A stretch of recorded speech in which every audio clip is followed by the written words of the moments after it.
हाल ही में लोकसभा में एक महत्वपूर्ण बिल पेश किया गया जिसमें कहा गया कि अगर कोई प्रधानमंत्री या मुख्यमंत्री 30 दिन तक जेल में रहता है तो उसे इस्तीफा देना होगा। बिल के पेश होने के दौरान विपक्ष ने विरोध जताया और एमपीएस ने दस्तावेज फाड़कर अमित शाह के सामने फेंक दिए।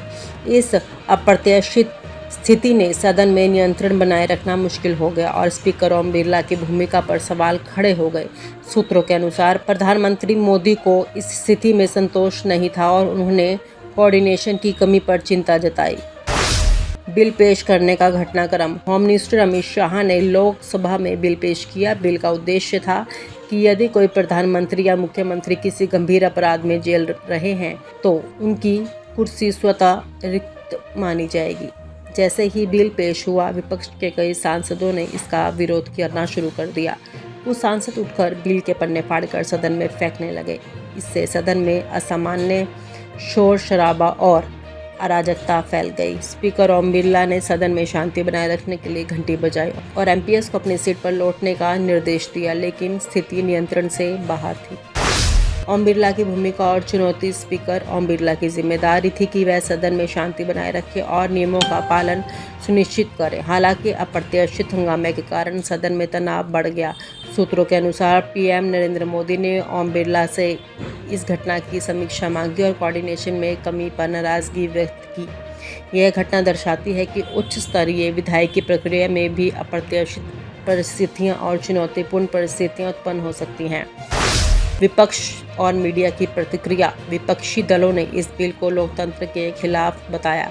कांग्रेस और आप ने कहा कि ये कानून केवल सत्ता का हथियार है। सोशल मीडिया पर भी इस घटना को लेकर प्रतिक्रियाएं आई और मीम्स वायरल हुए। अखबारों और न्यूज़ चैनलों ने सदन में हुई इस हंगामे की विस्तृत कवरेज की और राजनीतिक विश्लेषण इसे सरकार और विपक्ष के बीच तनाव की वृद्धि मान रहे हैं। प्रधानमंत्री मोदी की नाराजगी और कोऑर्डिनेशन का महत्व। सूत्रों के अनुसार पीएम मोदी को यह स्थिति पसंद नहीं आई। उन्होंने यह संकेत दिया कि सदन में कोऑर्डिनेशन और नियंत्रण बनाए रखना महत्वपूर्ण है और ओम बिरला को इस तरह की परिस्थितियों में बेहतर तैयारी करनी चाहिए। ये घटना संसद संचालन के नियमों और उच्च पदों पर बैठे पदाधिकारियों की जिम्मेदारी पर ध्यान आकर्षित करती है। आगे की संभावनाएं। इस घटना के बाद राजनीति विश्लेषक यह मान रहे हैं कि सांसदों और विपक्ष को ध्यान में रखते हुए सदन संचालन के नियमों में सुधार की आवश्यकता है।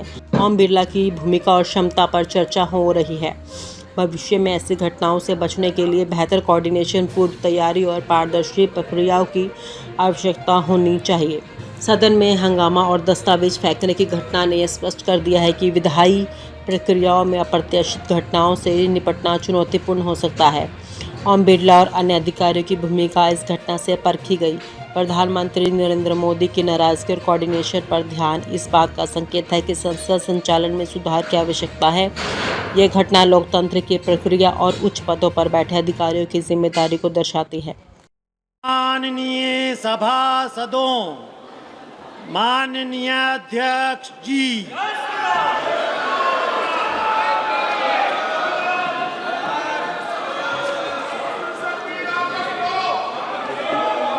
आइटम नंबर 20, 21 और 22। महोदय, मैं प्रस्ताव करता हूं कि भारत के संविधान का संशोधन करने वाले विधेयक को पुनर्स्थापित करने की अनुमति दी जाए। महोदय, मैं प्रस्ताव करता हूं कि जम्मू कश्मीर पुनर्गठन अधिनियम 2019 का संशोधन करने वाले विधेयक को पुनर्स्थापित करने की अनुमति दी जाए। महोदय, मैं प्रस्ताव करता हूं कि संघ राज्य क्षेत्र शासन अधिनियम 1963 का संशोधन करने वाले विधेयक को पुनर्स्थापित करने की मंजूरी दी जाए।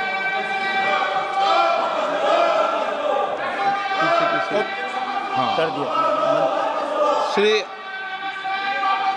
असाउद्दीन ओवैसी जी।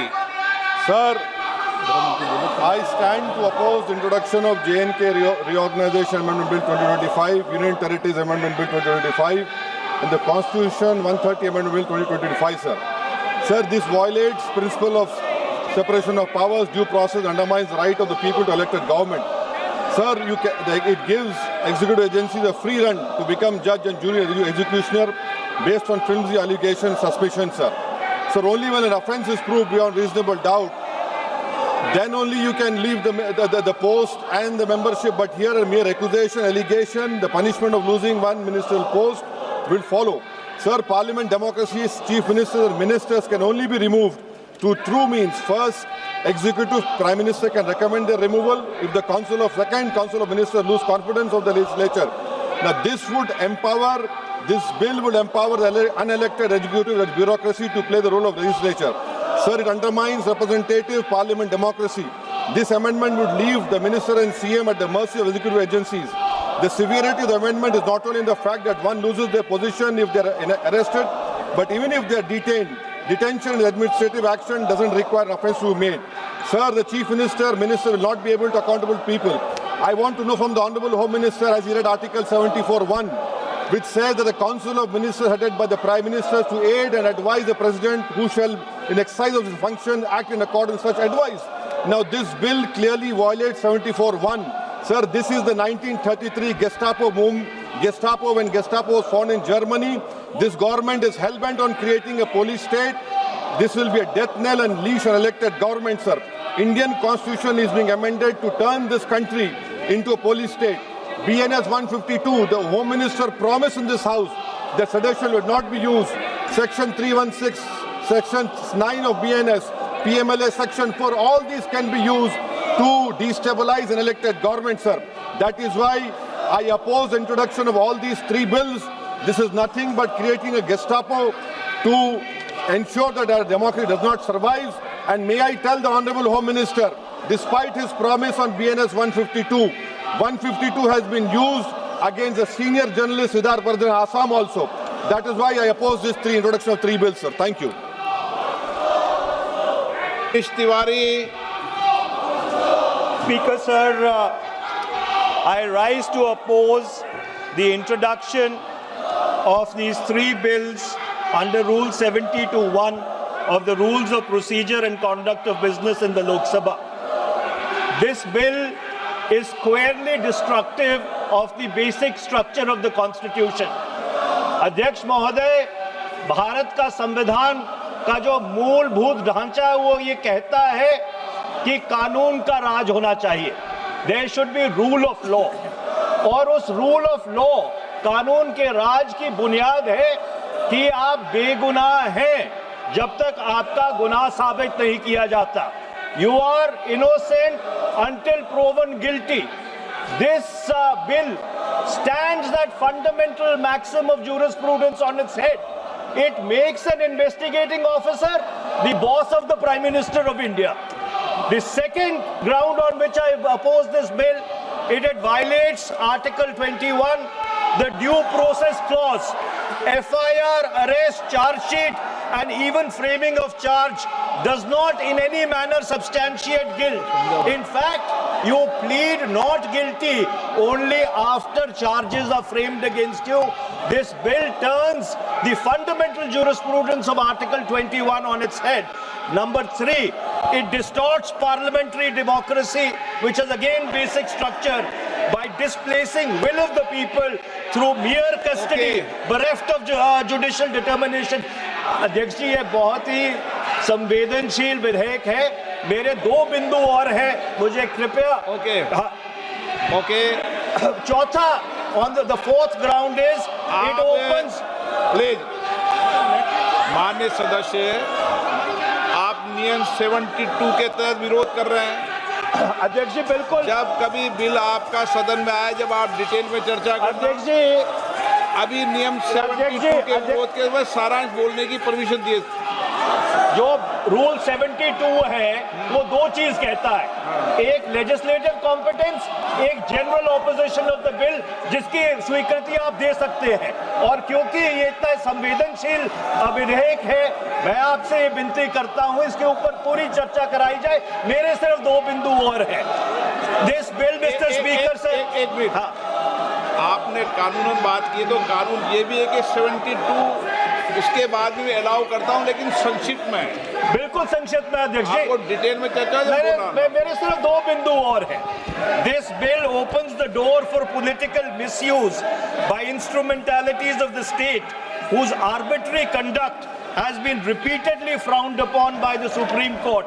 And finally, it throws all existing constitutional safeguards to the winds. Collective responsibility, judicial review, no confidence motion and disqualification and conviction, and this makes this amendment excessive, unnecessary and unconstitutional.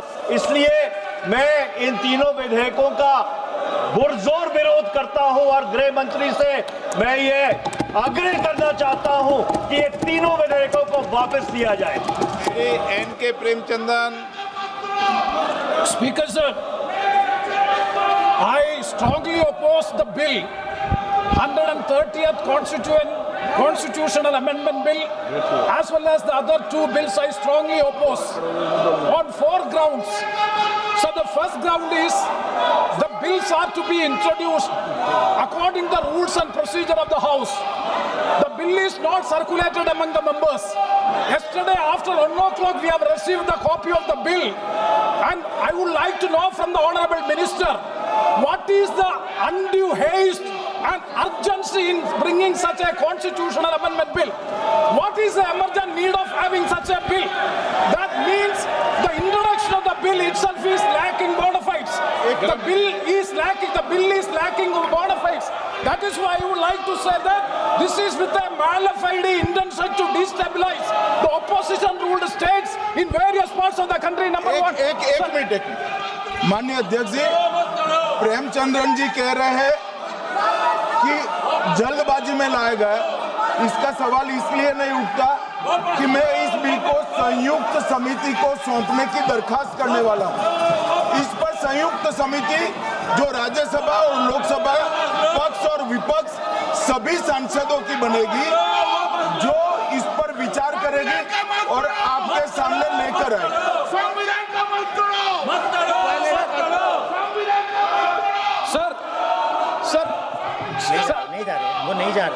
Sir, I do agree with the Honourable Minister, but at the same time, the members are having the right to oppose the bill at the time of introduction.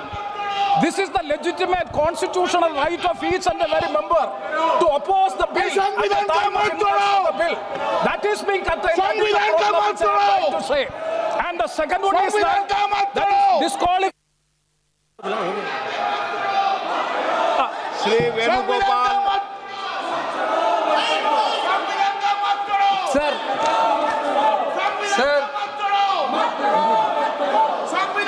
Sir, I rise to oppose the introduction of the Constitution Amendment Bill 25, the Government of Union Territory. Sir, this bill is to sabotage the federal system of this country. This bill is to sabotage the basic principle of the Constitution of this country. Sir, BJP people are telling this bill is to bring morality in politics. Can I ask a question to the Honourable Home Minister? When he was the Home Minister of Gujarat, he had been arrested, sir. Whether he took the morality of that point of time, ये विषय नहीं है, गृह मंत्री जी। अब मुझे सुनो जरा, मुझे सुनो गृह मंत्री जी, मुझे सुनो ना, पहले बैठ जाओ। हाँ, गृह मंत्री जी। माननीय अध्यक्ष जी, मैं रिकॉर्ड क्लियर करना चाहता हूं। मुझ पर झूठे आरोप लगाए तब अरेस्ट होने के पहले मैंने नैतिकता के मूल्यों का हवाला देकर इस्तीफा भी दिया, और जब तक मैं कोर्ट से निर्देश नहीं हुआ, कोई संविधान पद मैंने स्वीकार नहीं किया। ये क्या सिखाते हैं नैतिकता में? मैं तो इस्तीफा देकर गया था, और मैं तो चाहता हूं कि ये नैतिकता के मूल्य बढ़े। हम ऐसे निर्लज्ज नहीं हो सकते कि हम पर आरोप लगे और हम संवैधानिक पद पर रहें। अरेस्ट के पहले मैंने सदस्य आप बिल पर बोलिए। आप 72 के नियम के तहत बोलिए। सर, दिस नेम है, आपका डायरेक्शन है। 19 आप 72 नियम के तहत बोलिए। सर, माइक नहीं है सर, नियम के तहत बोला आप 72। सर, दिस आपका डायरेक्शन है 19A 19B। हाँ है। Chapter on call भी है। हाँ। Very clearly telling at least 1 week notice is needed for introduction of bill. Sir, I am telling that this bill is to target the opposition ruling government. This bill is to threaten the people like Nitish Kumar and Chandrababu Naidu. This bill is to blackmail the party. Sir, out of sir, my point one. आप माननीय सदस्य आप 9 चलिए। धर्मेंद्र प्रधान जी बोलना चाहते हैं। प्रधान नहीं यादव। आपके मेंबरों को बिठाओ।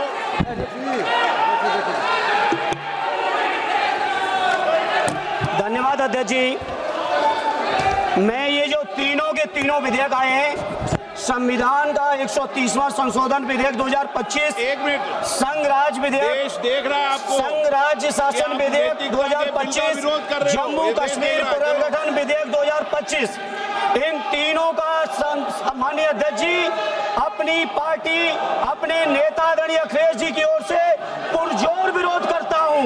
और विरोध इसलिए करता हूं माननीय गृह मंत्री जी, बहुत नैतिकता की बातें कर रहे हैं आपने भाषण दिए थे चक्की पी सिंह महाराष्ट्र में, जिनको लेके डिप्टी सीएम बना के घूम रहे हैं आप। इसलिए अध्यक्ष जी मैं इस मौके पर कहता हूं, ये बिल संविधान विरोधी, मूल अधिकार विरोधी, न्याय विरोधी। माननीय अध्यक्ष जी, मैं प्रस्ताव करता हूं कि भारत के संविधान का संशोधन करने वाले विधेयक, संघ राज्य क्षेत्र शासन अधिनियम 1963 का संशोधन करने वाले विधेयक और 2019 का और संशोधन करने वाले विधेयक को माननीय अध्यक्ष जी द्वारा नाम निर्दिष्ट किए जाने वाले इस सभा के 21 सदस्य और उपसभापति द्वारा नाम निर्दिष्ट करने वाले 10 सदस्यों के मिलकर बनने वाले सभाओं की संयुक्त